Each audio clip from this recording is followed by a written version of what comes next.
nos va a hacer favor de darnos la bienvenida de manera oficial y arrancar los trabajos del Congreso. Por favor.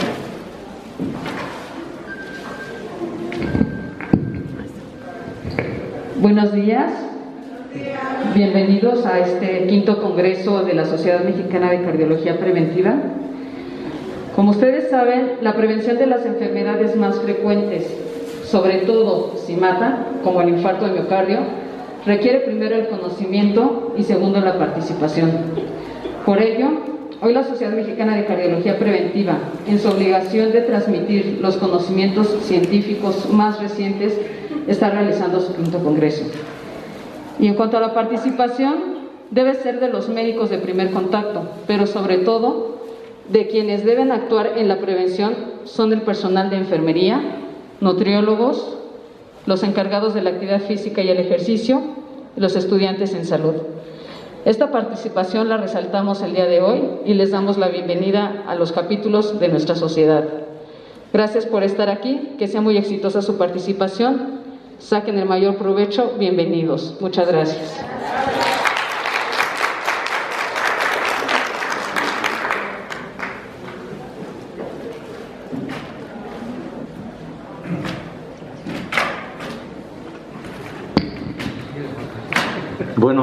Buenos días a todos y a todas, como dijera un distinguido expresidente. Bueno, ni tan distinguido para mí. Vamos a continuar con las actividades, vamos a iniciar prácticamente con las actividades y para esto vamos a tener a un excelente cardiólogo que es parte de nuestra Sociedad de Cardiología Preventiva. Es el doctor Juan Miguel Heredia Lavín. Él es cardiólogo egresado de la UNAM. Él tuvo actividades en la Secretaría de Comunicaciones y Transportes, del cual ya está jubilado, pero eso no ha impedido que siga actualizándose y le siga aprendiendo todavía más. Entonces le damos la bienvenida al doctor Juan Miguel con esta plática sobre síndrome metabólico. Espero que lo aprecien mucho y aprendan mucho de estas actividades. Bienvenido, doctor.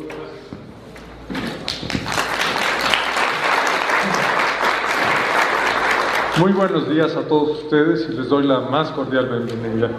Me voy a quitar el cubrebocas para no distorsionar el sonido, ¿no? Y mantener la sana distancia. El día de hoy vamos a platicar con ustedes. Ustedes me pueden interrumpir cuando ustedes gusten, o si no al final, como ustedes prefieran. Y vamos a hablar sobre el síndrome metabólico y el COVID. No tengo ningún conflicto de interés ni estoy promoviendo ningún producto, que quede claro. Como comentó, digamos, el doctor, he pertenecido, digamos, a varias sociedades y orgullosamente, digamos, en esta sociedad de cardiología preventiva he estado 3 bienios y actualmente, digamos, soy el representante del grupo de expertos en hipertensión arterial por parte de la Sociedad Mexicana de Cardiología Preventiva. El día de hoy vamos a hablar sobre síndrome metabólico y COVID. Ustedes se preguntarán, digamos, oiga, pero en realidad es comparar peras con manzanas, ¿qué está pasando, no? O sea, todos tenemos troquelados en nuestra mente el COVID desde hace 18 meses. Pero hay que reconocer que el síndrome metabólico también es un problema de salud a nivel mundial. Y esto no estamos exentos, nuestro México querido. El punto de vista es muy importante.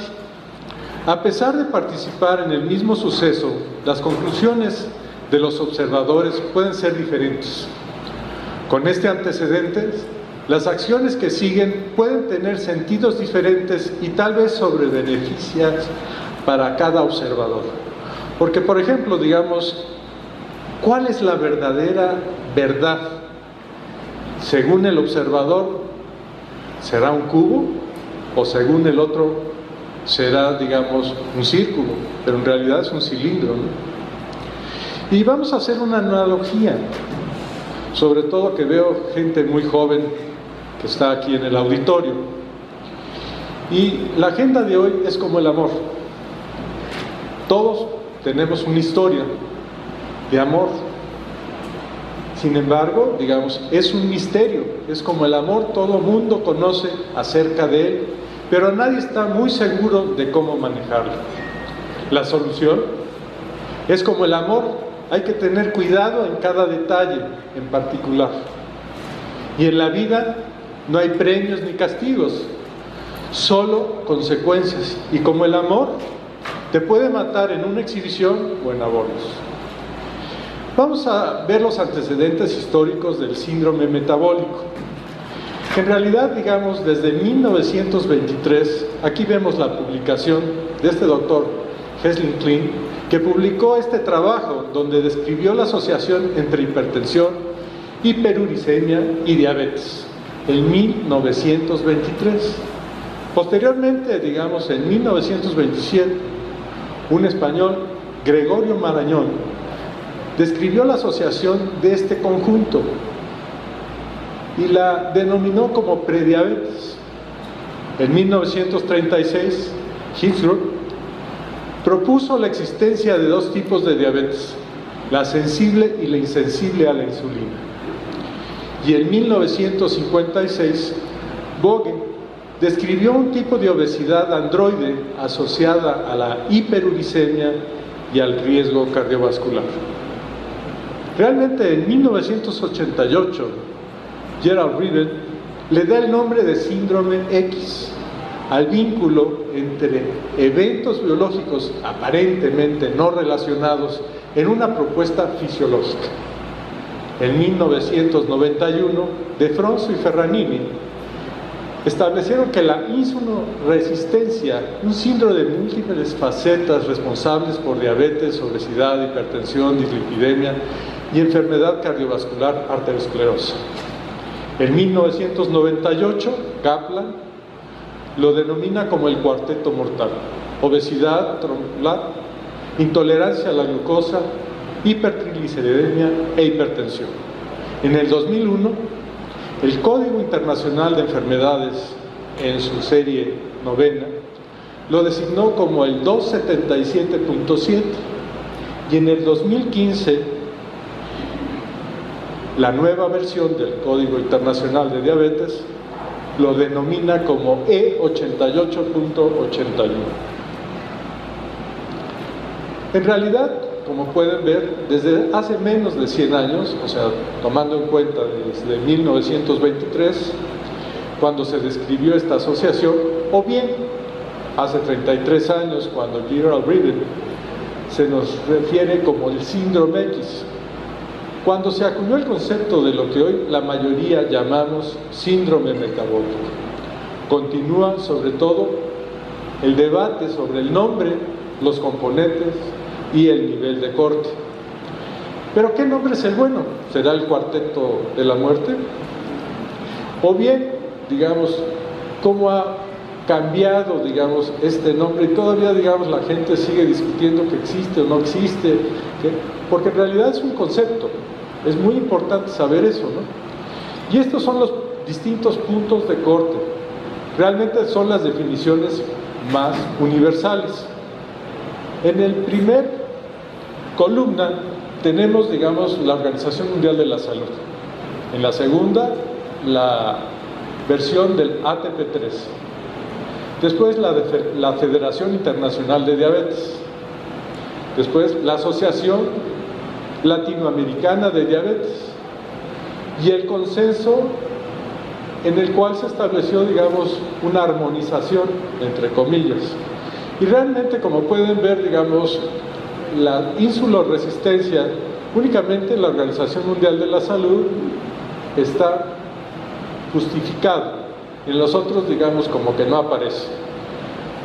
En cuanto a la antropometría, pues realmente, digamos, el índice de masa corporal o el perímetro abdominal es el punto de corte y más o menos todos están de acuerdo.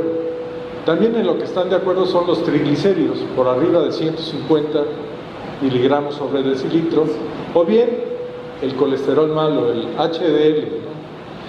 que hay controversia si es arriba de 35 o arriba de 40 en los hombres, y en la mujer, digamos, puede ser arriba de 39 o arriba de 50. La presión arterial igual, digamos, hay controversias, arriba de 140-90 o arriba de 135-85. En cuanto a la glucosa, realmente, digamos, por arriba de 100, digamos, es el consenso, por decirlo así. Y hay otros, como la microalbuminuria, que puede ser un marcador de daño endotelial. Esta publicación es muy reciente, es de agosto del 2021, en el cual, digamos, es tomada de un país que está en África, Burkina Faso, que en realidad no tiene salida al mar y tiene una población de 20 millones. Pero como pueden ver, en la misma población, tomando en cuenta distintas definiciones de síndrome metabólico, la prevalencia puede variar entre 1.6, 4.3, 6.2, 9.6, 10.9. Realmente, ¿cuál es la buena, no? Sin embargo, digamos, es muy importante saber, bueno, qué prevalencia hay en su población o qué definición van a ustedes a utilizar. Eso es muy importante y varía mucho la prevalencia dependiendo de la definición que usemos. ¿Qué es lo que ha sucedido? Realmente los endocrinólogos lo utilizan como sinónimo de resistencia a la insulina. Para ellos todo es resistencia a la insulina. Los internistas como modelo de una etapa prediabética. Los cardiólogos lo usamos como un factor de riesgo cardiovascular. Entonces realmente, digamos, la visión puede variar dependiendo de cada persona. Entonces, realmente, digamos, el síndrome metabólico es una tierra de nadie y todo el mundo se pelea, digamos, qué es lo que está pasando, ¿no? Pero ¿qué hemos aprendido? Realmente el síndrome metabólico es importante que sepan que es un concepto. Las fronteras no bien establecidas aún. Riven abrió la puerta para la investigación básica en relación a los componentes del síndrome. Y no es solamente una condición de riesgo incrementado para desarrollar diabetes mellitus o bien una enfermedad cardiovascular. Actualmente puede ser un factor pronóstico en pacientes con COVID. La prevalencia se ha promovido en la investigación en el mundo y es la nueva cara de la patología de la pobreza. Podría ser el principal factor de riesgo en muchos países.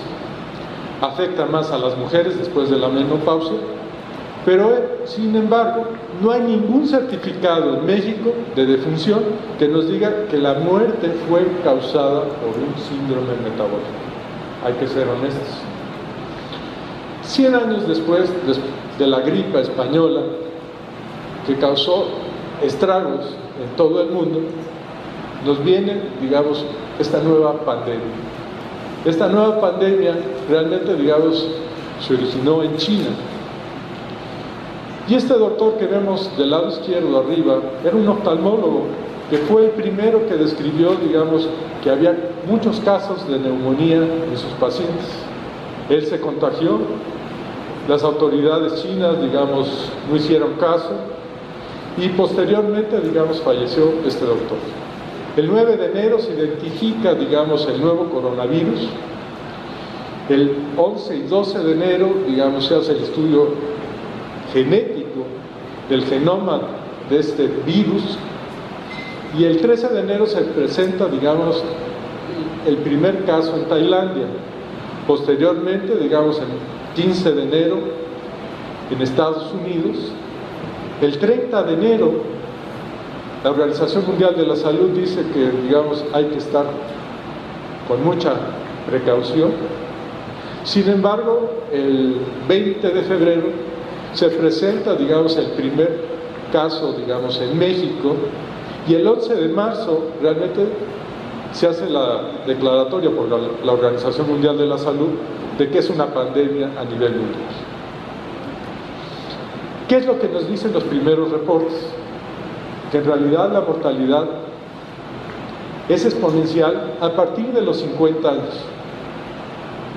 de 50 a 59 es el 2%, de 60 a 69 es el 4%,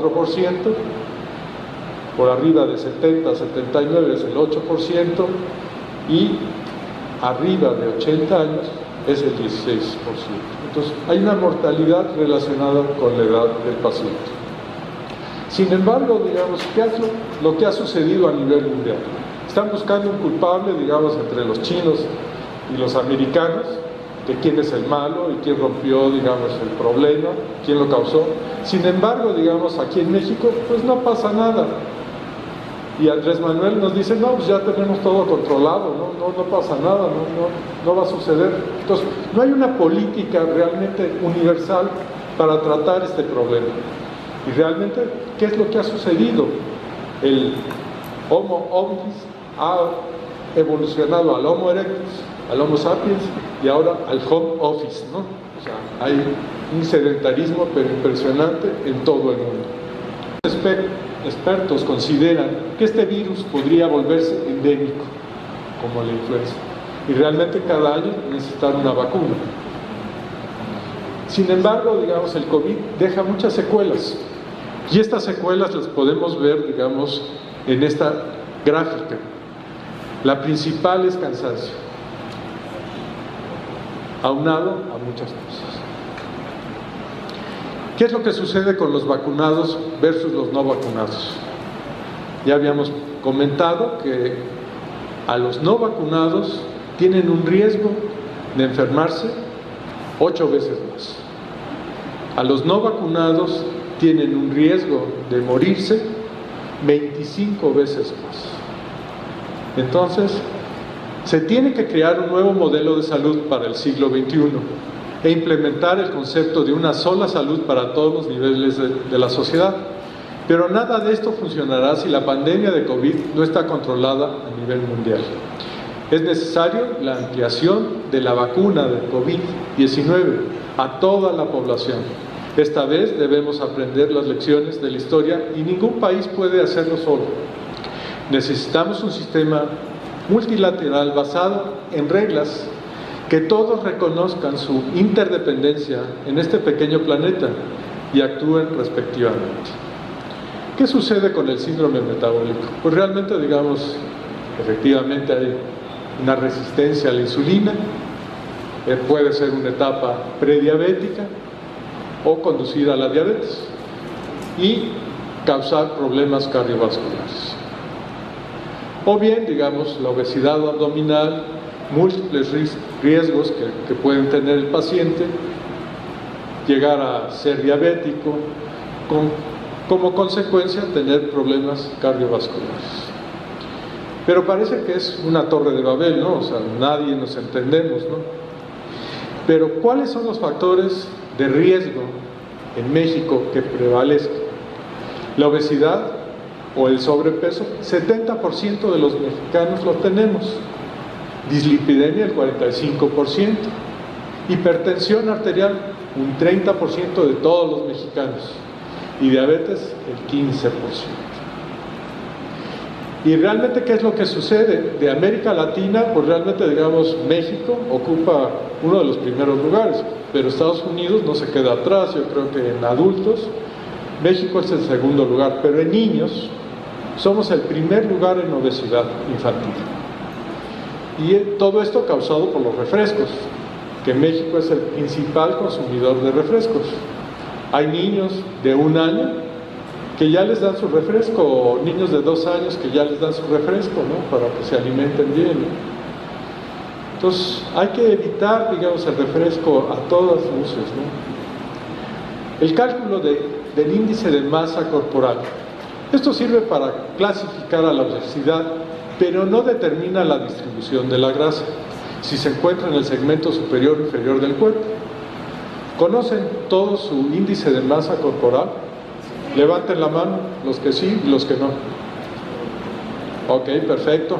Y realmente, digamos, el índice de masa corporal nos sirve para clasificar, digamos, en normal, sobrepeso, obesidad grado 1 por arriba de 30, obesidad grado 2 arriba de 35, obesidad tipo 3 o mórbida arriba de 40, Pero el perímetro abdominal nos ayuda bastante para ver si en el caso del hombre o de la mujer, cuál es el punto de corte.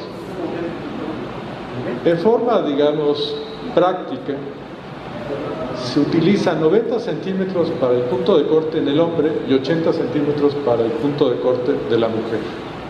Y dependiendo si es ginecoide en forma de pera o androide en forma de manzana, esta distribución pues es el riesgo. Y sí, el tamaño es importante. La obesidad central es el mejor predictor del síndrome metabólico. Y el número de índice de masa corporal en este estudio en Estados Unidos se ve que va incrementando, digamos, la prevalencia del síndrome metabólico dependiendo del índice de masa corporal, tanto en hombres como en mujeres. Y aquí vemos los dos ejemplos. Realmente, digamos, el obeso abdominal tiene un riesgo aumentado y el obeso o gente que está, digamos, en su índice de masa corporal normal, pues tiene, digamos, el índice o el riesgo cardiovascular bajo. Todo esto, digamos, está dado por marcadores de inflamación. Este es un estudio del doctor Carlos Aguilar Salinas del Instituto Nacional de Nutrición, en el cual hizo, digamos, este estudio en el 2004 para ver la prevalencia tanto en hombres como en mujeres y el total. Y como pueden ver, dependiendo, digamos, de la clasificación que utilicen, es el resultado.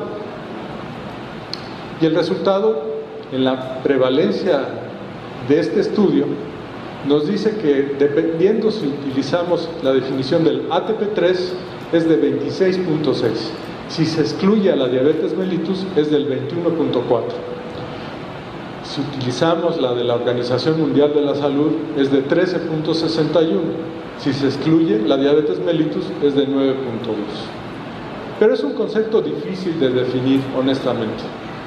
Dura mucho tiempo, hay resistencia a la insulina y dependiendo de los componentes del síndrome metabólico va a generar problemas de diabetes tipo 2 o arteriosclerosis. Este es un trabajo en cuanto más reciente, ¿qué es lo que sucede, digamos, con el síndrome metabólico como marcador de riesgo para los pacientes con COVID? Y como pueden ver, tanto la diabetes como el síndrome metabólico tiene una sensibilidad bastante importante. La conclusión de este trabajo es que nos dice que el síndrome metabólico es el mejor pronóstico o indicador pronóstico para ver realmente qué evolución van a tener los pacientes con COVID.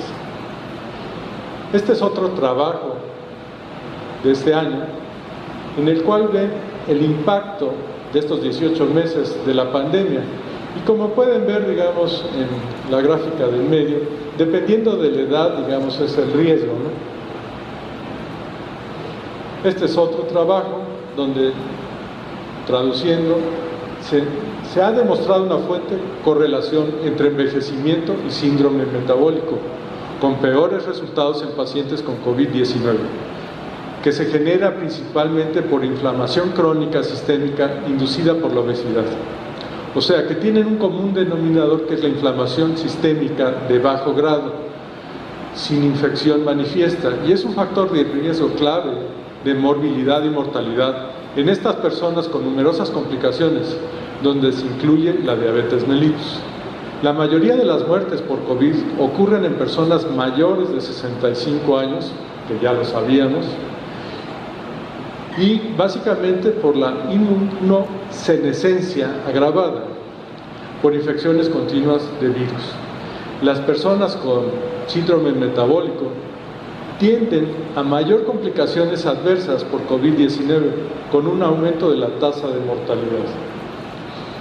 Este es un esquema en el cual nos dicen que la disfunción de la respuesta inmune en personas obesas y con el SARS-CoV-2 realmente, digamos, es un cóctel mortal, ¿no? Este es otro trabajo Y realmente, digamos, nos dice la interrelación entre COVID, obesidad y diabetes.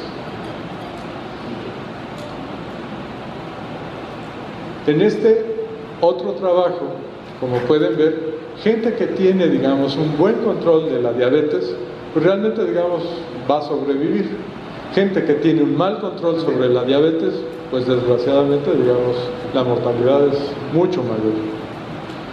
Este es un estudio que se presentó en el último Congreso Europeo de Cardiología de la Federación Internacional del Corazón. Y nos dice, es un estudio preliminar en el cual, digamos, nos dice que hay 220 países afectados, hay más de 200 millones de casos y hay más de 4 millones de muertes. Realmente los factores de riesgo más importantes para ellos consideraron que la hipertensión en el 46.1, diabéticos en el 33.8, enfermedad arterial coronaria en el 11.4. Y como pueden ver, digamos, se repiten en las estadísticas que esta enfermedad es mucho peor, digamos, en el hombre que en la mujer. Estas son las 10 principales causas de muerte por sexo de enero a agosto. Es importante recalcar que las cifras definitivas serán resultados del proceso de controlado entre la Secretaría de Salud y el INEGI y serán publicadas el próximo mes de octubre. Y como pueden ver, digamos, la principal causa en total son las enfermedades cardiovasculares. La segunda sería el COVID. Y por ejemplo, la diferencia entre hombres y mujeres es que al hombre le va peor con el COVID que a las mujeres. En conclusión, realmente, digamos, el coronavirus, indudablemente que hay una causa muy importante de mortalidad, pero la principal causa de mortalidad son las enfermedades cardiovasculares. Y esta es una editorial, digamos, publicada recientemente en una revista de pediatría, y se me hizo muy interesante, sobre todo que nos hablan de las publicaciones que hay en PubMed. Estas publicaciones realmente comparando el SIDA, que tiene más de 40 años, ha habido 4.062.827 publicaciones, comparado contra el COVID-19, que en año y medio ha habido 172.612 publicaciones. En conclusión, digamos, es muy importante el vacunarse. El vacunarse, digamos, con la cepa del RNA es como la de Pfizer o Moderna, que en realidad, digamos, van a crear anticuerpos. No se van a meter con el genoma de nadie y lo único que nos van a dar es protección. O bien, digamos, el vector viral. Este es un virus atenuado, que es como el de AstraZeneca, en el cual, digamos, también van a crear defensas. Pero el virus atenuado, digamos, la información está dentro del virus, a diferencia del otro, ¿no? Que en realidad, digamos, son partes del virus del COVID que se han replicado, y esto, digamos, ha sido rapidísimo. Pero realmente la gente que ha trabajado en biotech, que actualmente, digamos, se unió con Pfizer, lleva más de 20 años trabajando en esto.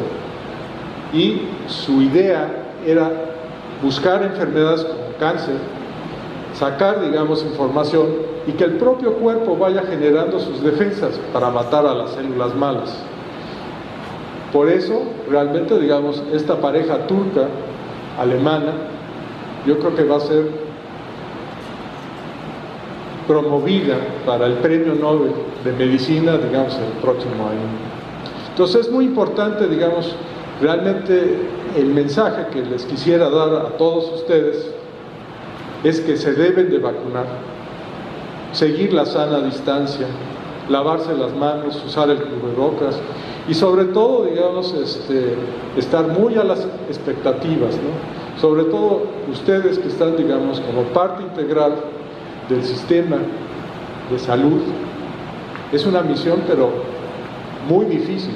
Sobre todo, digamos, cuidarse ustedes, cuidar al enfermo y cuidar a su familia. Muchas gracias. Cualquier pregunta, se la respondo.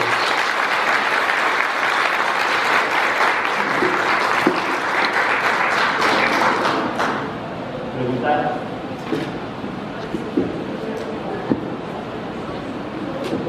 Pues, ¿Sí quiere aquí?